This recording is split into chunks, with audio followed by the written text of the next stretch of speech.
In today's episode of Locked On Pistons podcast, we welcome back James Edwards to talk about the Pistons matchup against the Knicks and whether the Knicks will end up taking over the Pistons as the 1 seed in the East. We'll talk about today's episode of Locked On Pistons podcast.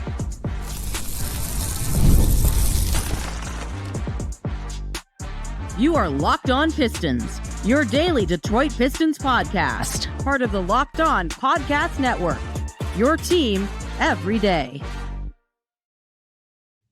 What's the deal? Welcome back to another episode of the Locked On Pistons podcast. Per usual, I am your host, Ku Khahil. You can find me over on Twitter at Ku Khahil. I've been covering the Pistons for the last 4 years for Locked On Network, been a credentialed media member over the last 3 years, and I appreciate all of you guys for making Locked On Pistons your first listen of every single day. Free and available on all your podcast platforms. I also want to thank you guys for making the Locked On Podcast Network the #1 sports podcast network in America. Appreciate all of you guys' support. But let's go ahead and get into today's episode. We welcome back friend of the podcast, James Edwards. He is now the rival beat writer for the Knicks. We all remember him as obviously the Pistons beat writer for years before he ended up leaving all of us for New York for, I guess he would call better patches over there. James, how you doing, man? I mean, my bank account would say better pastures. I don't know about other than that, but yeah, it's been, I mean, listen, it's been fun covering the Knicks. They obviously had a crazy Eastern Conference Eastern Conference Finals run. It's been fun to see what the Pistons are doing and staying tuned there. Both teams have like just tremendous players that I'm fortunate in my career to have be able to cover and watch every night and know and Jalen and Cade.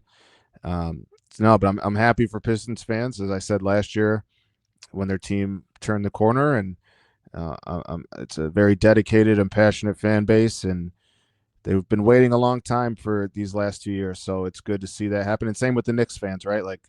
The two fan bases are very similar. As much as it seems like you guys go at it on Twitter, that's probably why those two fan bases go at it so much. There's so many similarities, both historic franchises that have been down in the dumps for quite some time and have kind of hit the button on the way up at the same time. So it's fun to watch, and it's a cool world to be in the middle of of these two franchises, and I'm kind of right there in the middle with my past and where I'm at currently.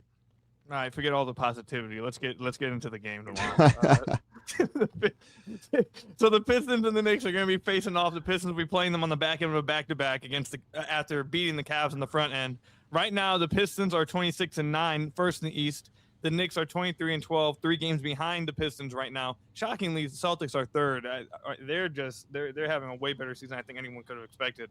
But before we talk about the standings and whether the Knicks could catch up to the Pistons or whether you think they will or not, let's just preview tomorrow's game. The Pistons are going to be without Jalen Duren. They're going to be without Tobias Harris. They're probably going to be without Karis LeVert as well. Where are the Knicks right now? Are they dealing with any injuries, or should we be expecting a full team tomorrow? What's it looking like right now for New York? No, Josh Hart is still out. He rolled his ankle about a week and a half ago, and he had been inserted into the starting lineup after not starting the season as a starter, and they had been kind of rolling with him in there.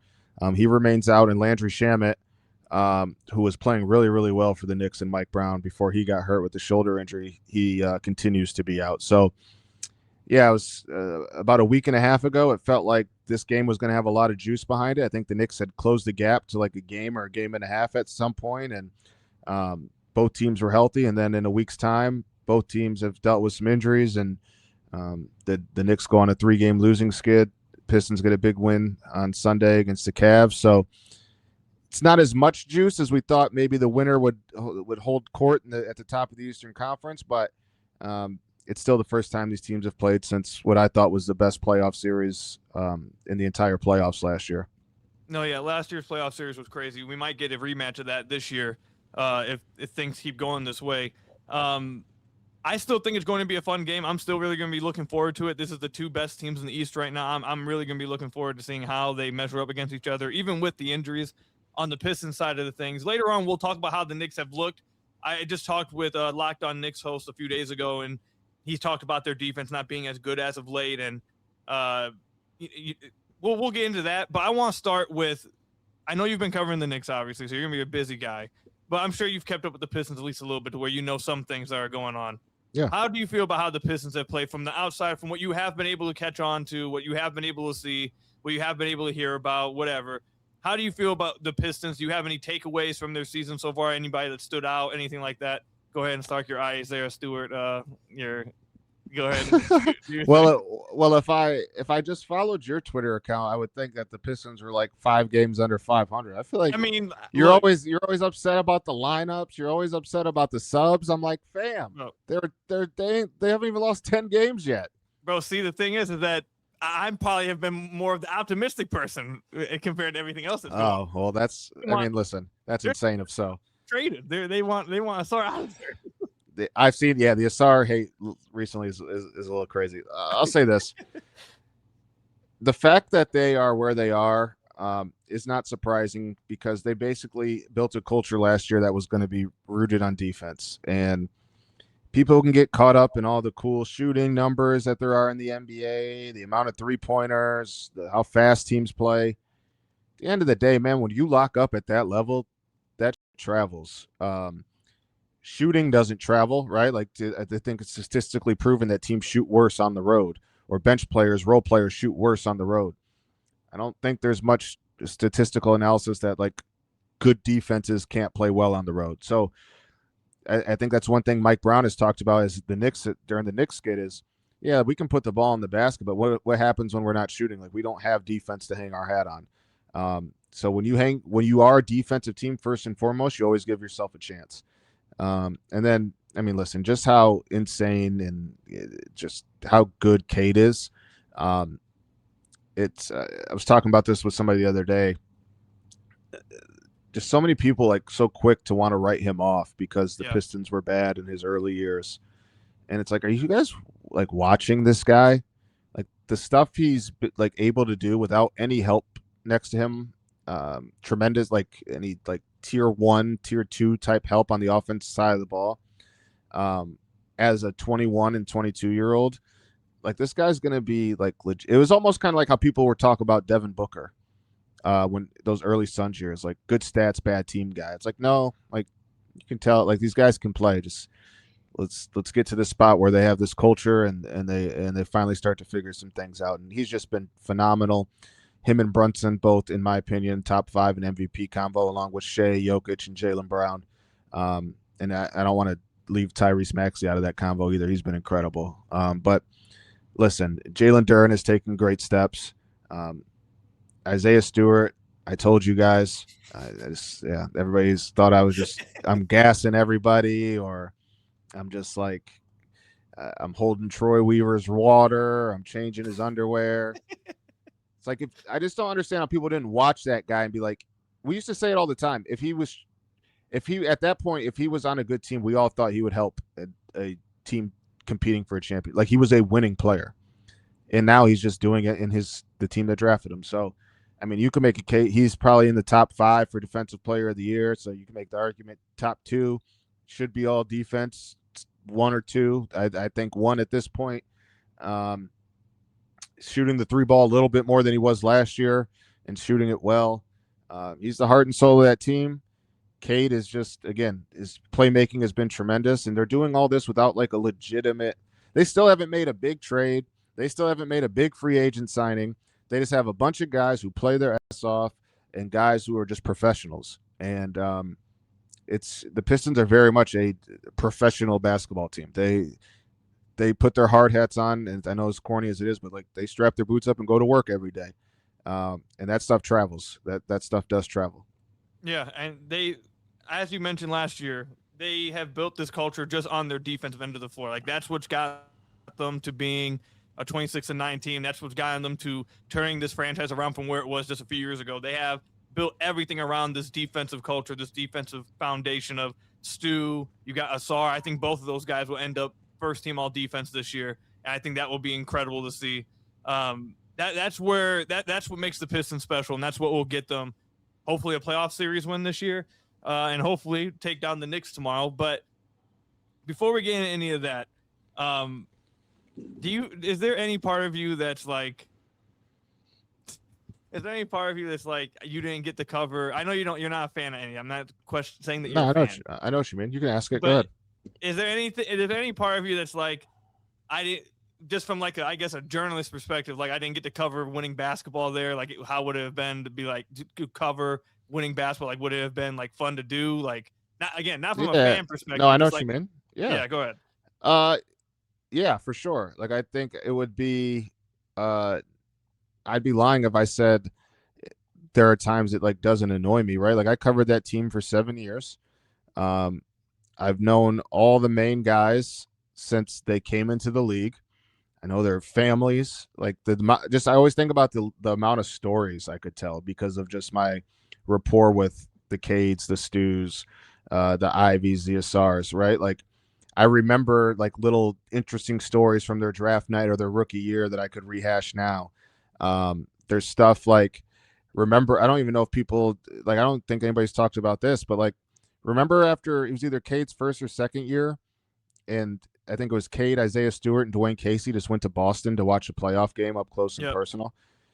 It's like when they go to Boston, like I would have wrote that story, right? There's just so many like just covering this team and knowing these guys and having been along for the journey. Like, yeah, of course, like there's stuff, and this is it's a great sports town, one of the best in America, right? Like people was reading my stuff when they were bad. Like I can't imagine how much they would read it when it was good, right? So yeah, I would say there's definitely like I don't know what the right word would be. Yeah, like you just feel like you kind of like you missed, like you put in all this work in something and didn't get to see it all the way through. And not all the way through, do I mean, but like a championship or anything like that. But you accumulate stuff. You're there to document the history, all for when that moment that the team takes off and you're able to do these stories to talk about how they got there and the moves behind the scenes that helped them get there. So yeah, like there's a little bit of that, but happy for all those guys, happy for the organization. There's some great people on the court, great people off the court. And yeah, I mean, the Knicks also, like there's players and people I've gotten to know in New York that I'm in the process, right, of like telling their stories and doing stuff like watching film with Jalen Brunson and things like that. So it's not like I left Detroit for a situation that is less favorable. Of course, Michigan is home, and I know the Pistons as well as anybody, but New York is, again, taking off. It's a really good team with some good guys. So, but yeah, to answer your question, of course, I would. There are times when I've been like, damn, like right when I had to leave, like they couldn't even have like a buffer year of bad. Like it had to be right when I left. You were the curse. Yeah. That's what it was. That's why I've heard people say that you're the curse. And it's it's funny that people say that though, because they were bad before I got there. Narratives are best. That's how it goes. All right, that's fair. I'll take that. Coming up, we'll talk about how the Knicks been playing recently and what should Pistons fans expect to see from them tomorrow, or when by the time you guys listen to this tonight, Monday night. Let's just say that against the Knicks. We'll talk about it coming up. But first, today's episode is brought to you by Prize Picks. Whether you're starting a new routine or jumping into player projections for the first time, trying something new can feel like a challenge. But with Prize Picks, it always feels good to be right. With high-pressure football matchups, every weekend, elite hoops action almost every night, the action never slows down, and Prize Picks lets you stay in control. Prize Picks is a daily fantasy app that makes watching sports even more exciting by letting you build lineups based on your player projections. No drafts, no waiting, just pick more or less, and you're on your way to play. I love the flexibility with options like the flex play, where you can still get paid even if one pick misses. That saves me all the time. I'm not very good. I often get one wrong here and there, but with Prize Picks, it often saves me. So download the Prize Picks app today. Use code LOCKEDINNBA to get $50 in lineups after you play your first $5 lineup. That's code LOCKEDINNBA to get $50 in lineups after your first $5 lineup. Prize Picks, it's good to be right. So I want to thank you guys again for making Locked On Pistons your first listen of every single day. We're free and available on all your podcast platforms. If you haven't already, head to the YouTube channel at Locked On Pistons. Hit that subscribe button or leave us a 5-star review on whatever podcast platform you're listening to this on. That's another great way to support the podcast. But James, let's go ahead and talk about the Knicks now, the team that you cover now. You got to cover them for a deep Eastern Conference playoff run last year. It looks like they might be on one this year. Hopefully, it looks like these two teams are on a collision course into the playoffs. That's what I'm hoping for. I think that would be super fun. And both these teams have played really well to start the season. I think the Knicks more so from the outside perspective, it feels like they caught fire a little bit after a slower start. But go ahead and let everyone know the Knicks are 5-5 in the last 10 games. Feels like their offense is really coming along, but it feels like their defense might be falling behind. Let everyone know where are they at, how are they playing? Am I right? Am I wrong? What's going on? Yeah, they're definitely kind of have. I think people are calling it like a cup drought. So they obviously go on that run to the cup, and things haven't been particularly great since. It's a team that offensively can get to highs that not many teams can get to. I mean, you look at the starting lineup with Jalen, OG, Mikal, Cat, and Josh. Like Josh Hart's having a career year shooting the ball from three. All those guys can shoot. OG and Mikal are slashers. Obviously, Cat is one of the more talented offensive big men in the game. So there is a level that this team can reach offensively that not many teams can get to. Under Mike Brown, they're playing. I don't want to say they're not playing faster, but they're making quicker decisions. Not as of late, but for most of the season, making quicker decisions in the half court. The ball is moving a little bit more.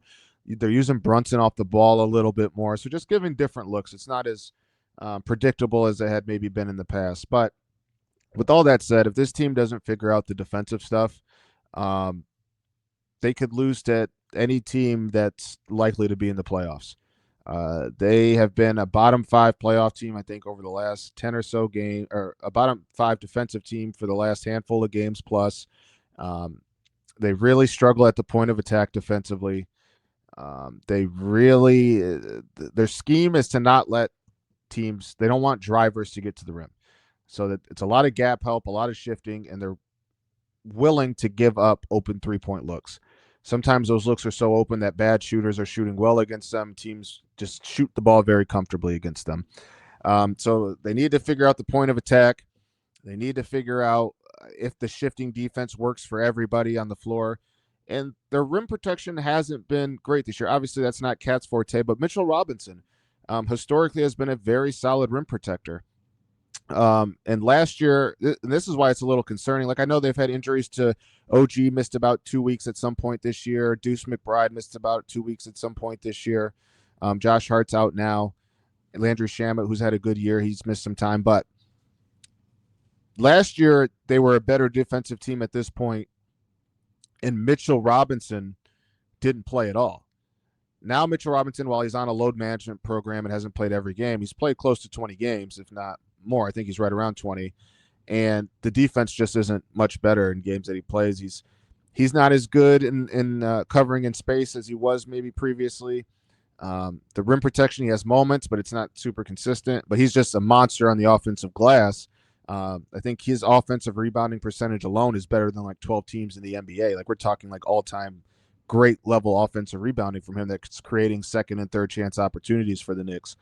But defensively, they really need to figure out how to get on a string. Like OG Anunoby has had games where he's just another guy that's probably going to be first team all defense, right? Just he can reach that level.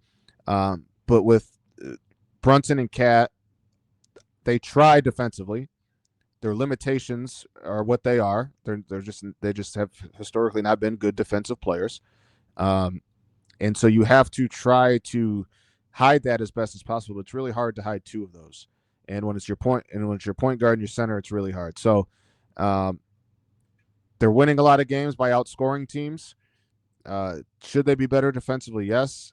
They're not yet, though, and they need to look in the mirror by the deadline. Is this something we can fix internally, or do we need to shake something up to try to get there? Because they're going to be able to score. They're going to be fine in the regular season. Obviously, the playoffs, those pristine and immaculate offenses don't always look pristine and immaculate because you're usually probably going up against a pretty good defensive team.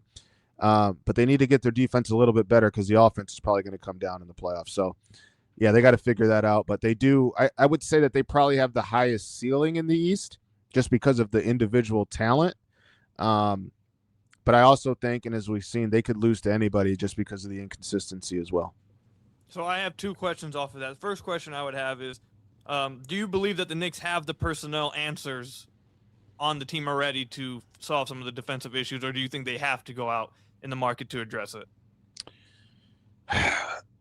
I'll say this. Mikal Bridges hasn't been bad defensively, but when you give up that many picks and you have, like I said, the point guard and center not necessarily known for their defense, they need him and OG to be great defensively every night, like both of them, and that hasn't necessarily been the case. So we've seen Mikal get to a level where it's like, okay, this is what that all defense, like DPOY, like votes or whatever it was a few years ago. He can get to that level. It's just not as consistent as maybe it should have been at the point of attack, getting around screens. Now, Landry Shamet had probably been their best on-ball defender at getting around screens this year. He had been really good. So missing him has hurt. But with that said, they have more than enough talent. They've invested more than enough picks and money into guys that it shouldn't be because Landry Shamet's down that this team can't defend. So they got to look in the mirror and find out if it's something that can be fixed again with internally, or if it's just a structural issue with the roster.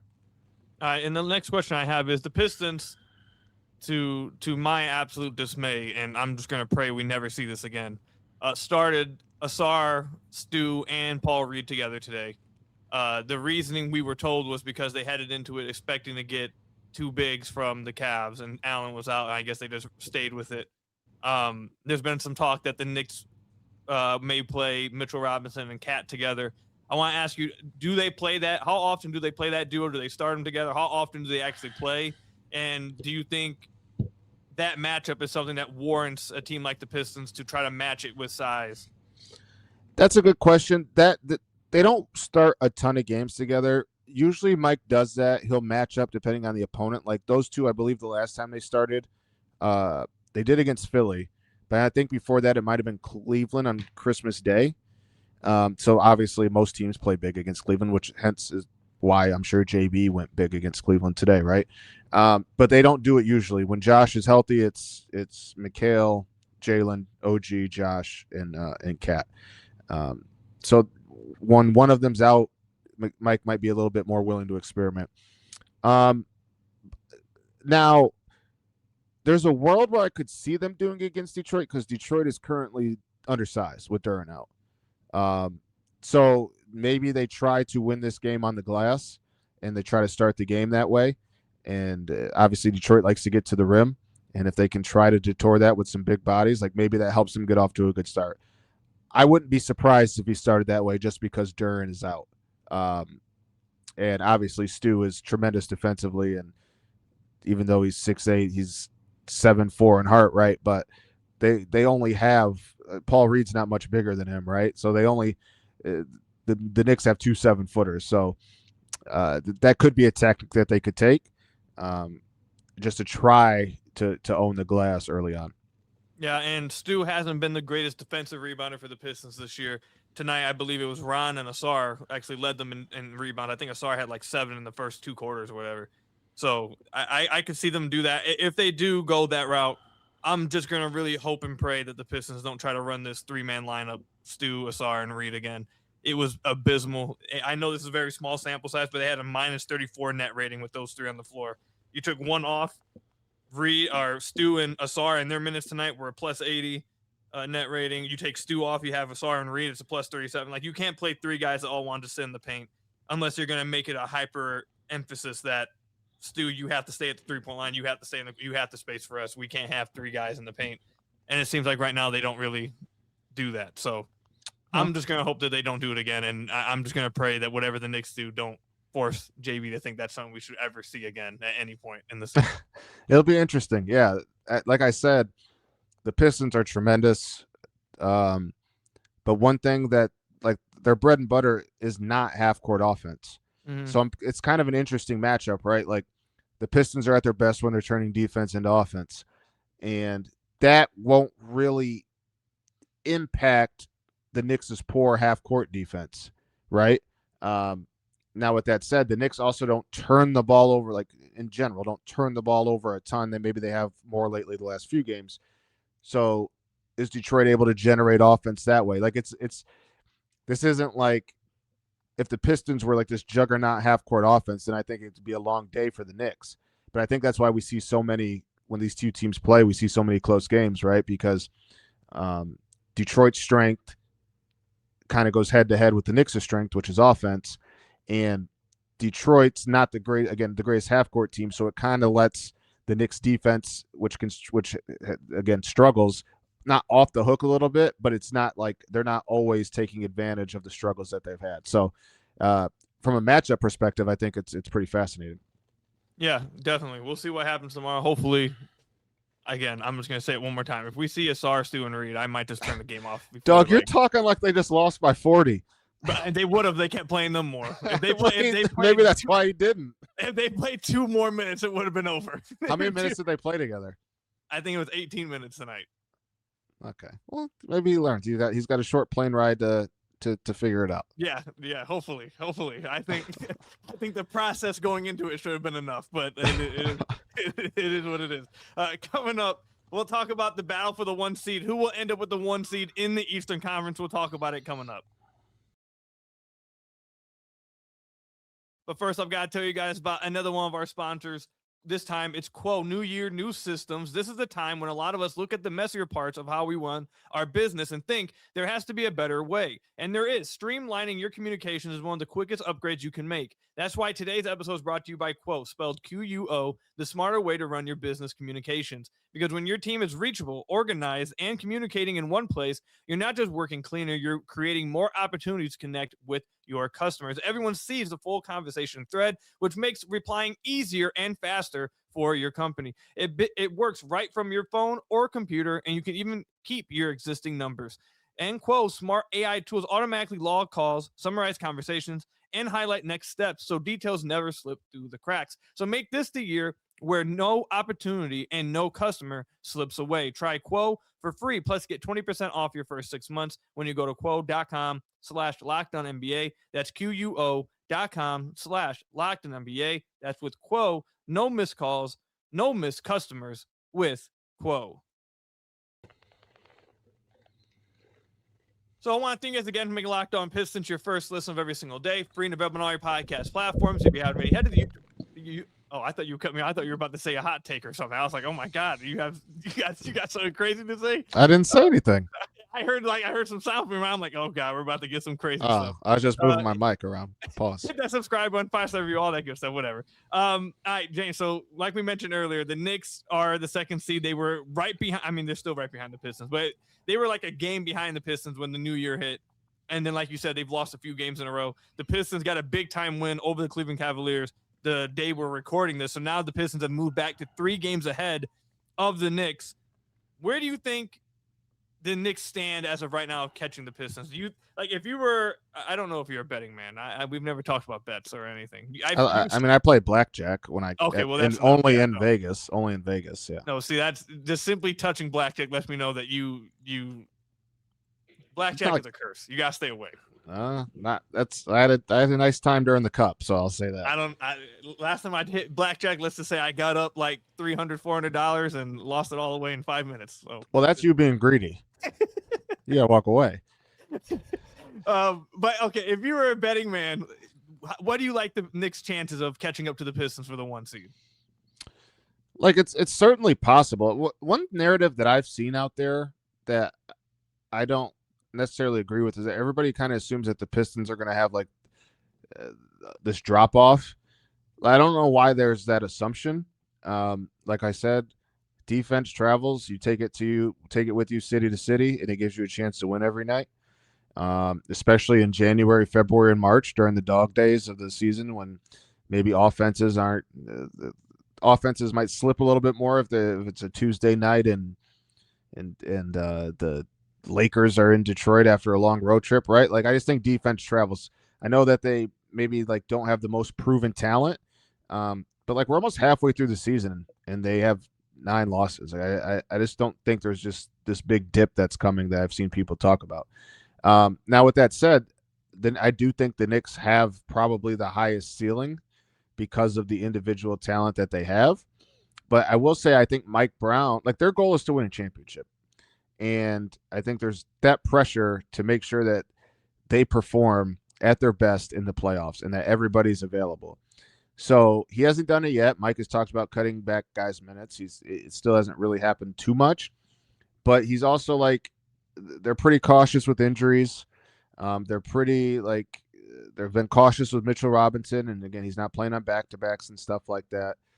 Last year, they had maybe the best injury luck in the NBA. I think they had just, other than Mitchell Robinson being out, which they knew going into the season, he'd be out till whatever, February or March. I don't think the starting five had missed more than 5 combined games by this time last year. They had really good. Now they've had some bad injury luck this year, but I would say what they're going through this year is more normal than what they had last year, where they barely had none. So, I just think, is there a world where they catch me? It's only 3 games. If the Knicks win tomorrow, that's only 2 games. And could the Pistons lose 2 in a row and the Knicks win 2 in a row? Yeah, it certainly could happen. Right. But I also think Boston is legitimately good, and it could be a really good regular season team. Philly is not far from the Knicks, and Philly's 2-0 against the Knicks, and they're figuring shit out. They look great. I don't think it's a foregone conclusion that these 2 teams finish 1 and 2. 1 through 5 is pretty close. Detroit obviously has the most buffer right now because, again, they have 9 losses, but I think the Knicks are as close to the 5th seed as they are the 1 seed right now. I think they're only a half game back from Boston for the 2-3 seed, and I think only a game and a half back from the Raptors, or maybe 2 games for the 4 seed, right? So do I think 1 or 2 of those teams will drop off? I don't necessarily believe in the Raptors as much.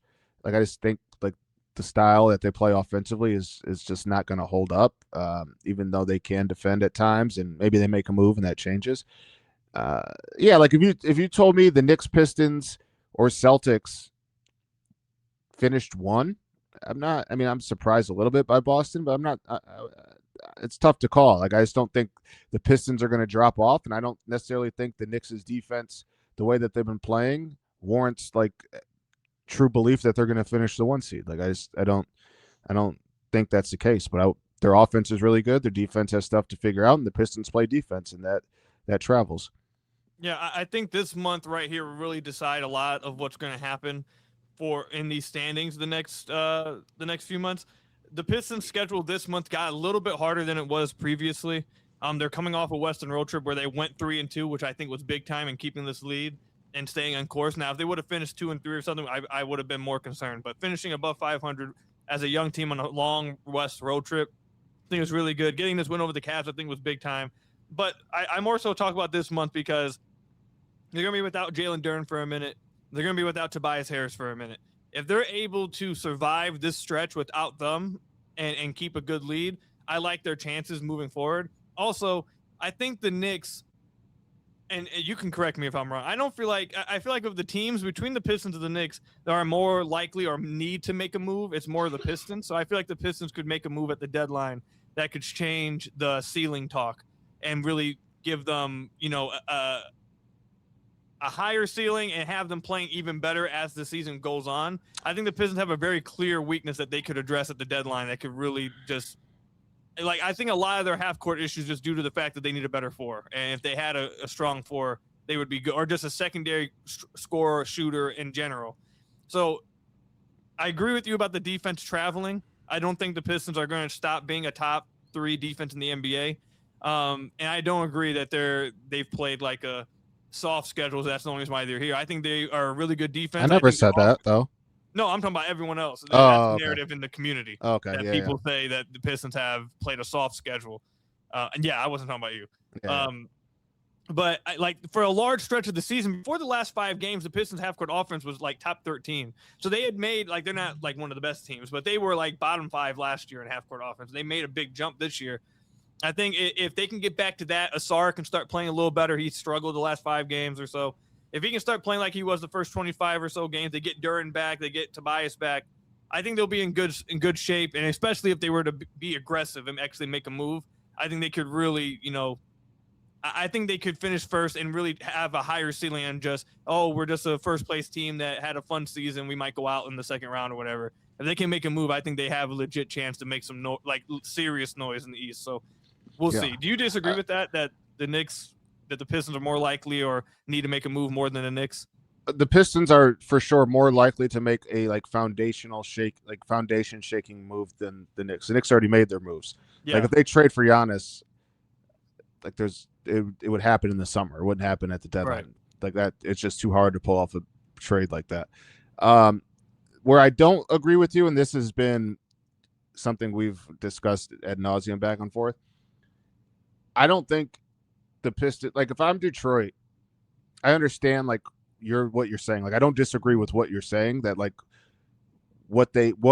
adding what you mentioned could like help them. I'm not breaking the bank to do that when I'm still winning, right? Like I would rather save my stuff for like the big fish. Like I've seen the like Michael Porter Jr. for 2 firsts in something. I'm not trading 2 firsts for Michael Porter Jr. I understand like offensively, like he checks boxes. He's bad defensively.